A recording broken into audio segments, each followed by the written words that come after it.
Over the past year, DHR has made major improvements to how VCRIS researchers can access digital files in DHR archives. Files are available to archaeology and architecture editor-viewer license holders. Files are not currently available to data entry-only license holders, although if you contact DHR archives, we can happily help you get what you need. This video will give you a brief tutorial for how to find information in archives through VCRIS. We'll start with online CRM reports. Our legacy reports collection is 100% digitized. New reports are added weekly. Supplementary files like correspondence are updated as soon as they are accessioned by archives. There are several ways to find reports by using the CRM reports tab, which I'll show you first. So here is the CRM reports tab. I am in the data viewer side of VCRIS. If you have some criteria to search on, you can enter it here. For instance, you can search by a particular county.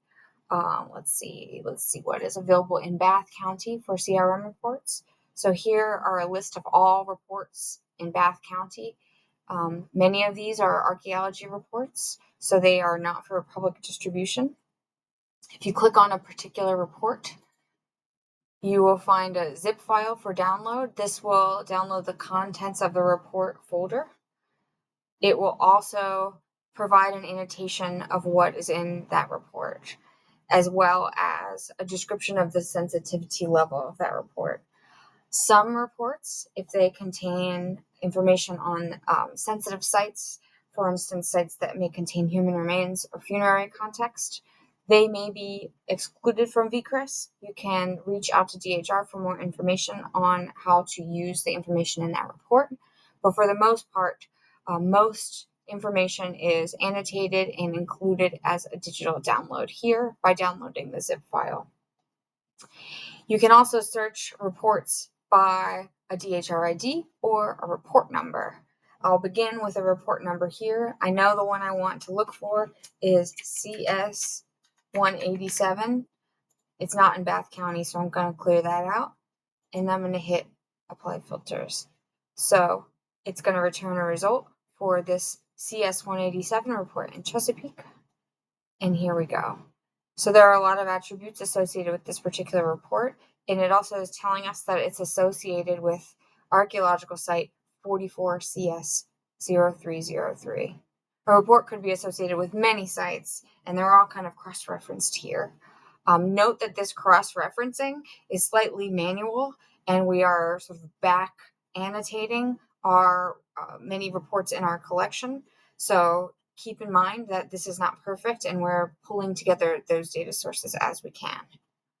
So I'll show you how to get to this report from the other direction, from the record for 44 CS 303. First of all, I'm going to reset all filters. If I search with nothing in any of those boxes, it will show you every report we have here digitized at DHR. And if you go to the bottom, you will see that there are, it doesn't give us a full count, but there are over 13,000 reports in our collection. Okay, so if we want to find a specific reports related to a specific site as well as we know it, we can search for the DHR ID of that site. In this case, I want to find reports associated with 44 CS 0303. On the archaeology tab, I'm going to search. And then when I'm in the archaeology tab, I'm going to go to associated files. This is normally where you would find things like photographs, scanned site forms associated with archaeological sites or other survey materials associated with architecture properties.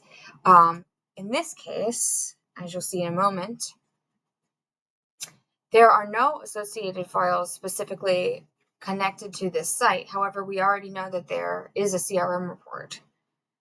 So if you click on this little link here that says CRM reports, it's going to bring us two results. So both of these reports here are connected to that archaeological site.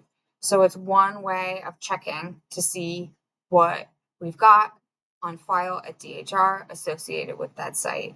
So we've got CS 187, which we saw earlier. We also have another one CS105, which if we would like to, we could download as a digital zip file. This zip file is also going to contain any DHR evaluation letters or management letters, correspondence between project applicants, additional data sets, appendices. Sometimes there are artifact catalogs, lots of stuff may be in this digital file. Okay, so you'll also see that this report contains many sites and properties, so it's cross-referenced between all of them.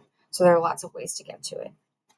Another way to find reports about a particular area are through the map.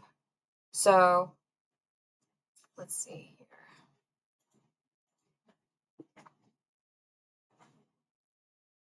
If we load a map and we load the archaeological phase 1 survey areas, I'm turning off lots of layers here so we can see where we're going.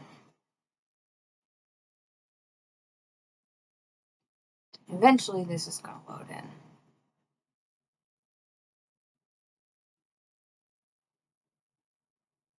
Okay, so all of these green areas here are mapped archaeological survey areas.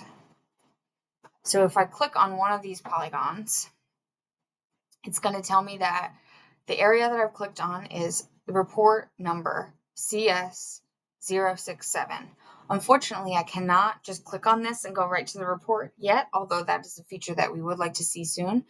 But for the meantime, you can copy this, or you can just note that we're looking for CS067, bounce over to CRM reports, clear out the filter, and then add CS067. Apply filters, and here we go. It is the phase 1 archaeological survey, etc. It's covering lots of sites, and we can download it if we would like.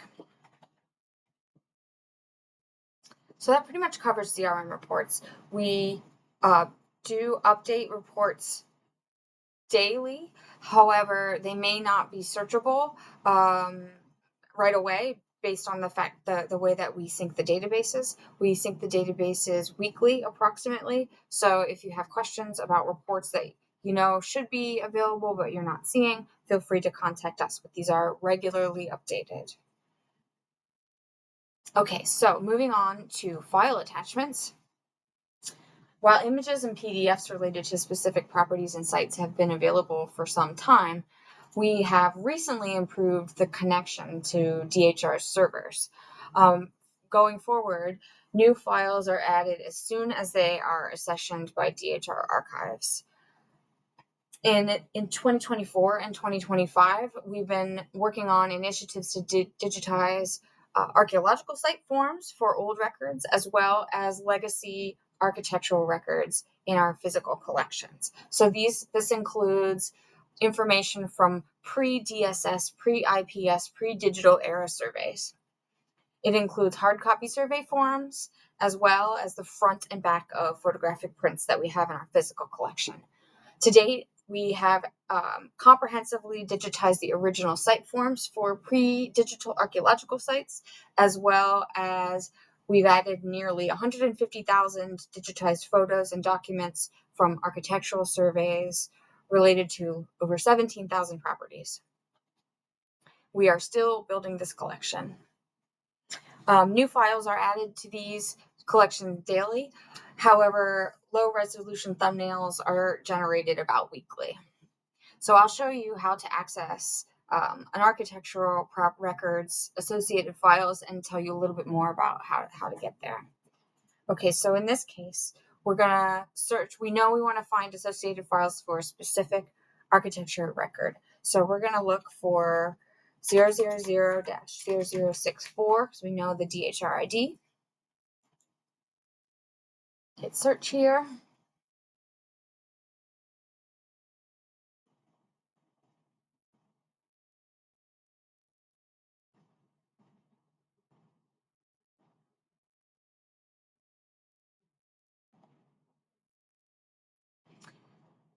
All right, so it's still retrieving data. Since I already ran the search on the archaeological site, it was sort of stuck there for a second, but here we go.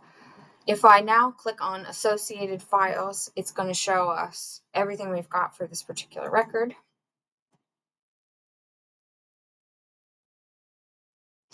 Okay, so these are going to load in gradually. You can see them starting to populate. What you see in the grid is sort of a shortcut list to individual files. The photographs are small, reduced thumbnail versions of what we have in our archives. We have the front and the reverse of the legacy photographs. So there's sometimes a lot of important information on the backs of the images. We also have PDFs of correspondence, National Register nominations, survey forms, news clippings, all kinds of stuff in there. If you want to dig a little bit deeper and you want to see the full contents of these records organized by different survey, for instance, or you would like a higher resolution image based on what we've actually got scanned in DHR archives, not this maximum resolution here. You need something bigger. You can download a zip file as a media archive. Note that depending on how large this collection is, it's going to be big. So if you're downloading the contents of a very well surveyed area, it's going to have a lot of photographs in it. It may be large, it may take a long time to download, so be patient. And if you open that zip file, you will see that in addition to these smaller images that you'll know by the suffix _ VCRIS at the end of the small images here, we also have some original photos in this directory occasionally, and then we've got subfolders that may be organized in many different ways based on earlier surveys, organized here. So there's the survey forms, there are photos, it's all kinds of stuff. Let's see here. This also includes some earlier surveys, maps, and drawings. So it's a fairly good example of what you might find in a record.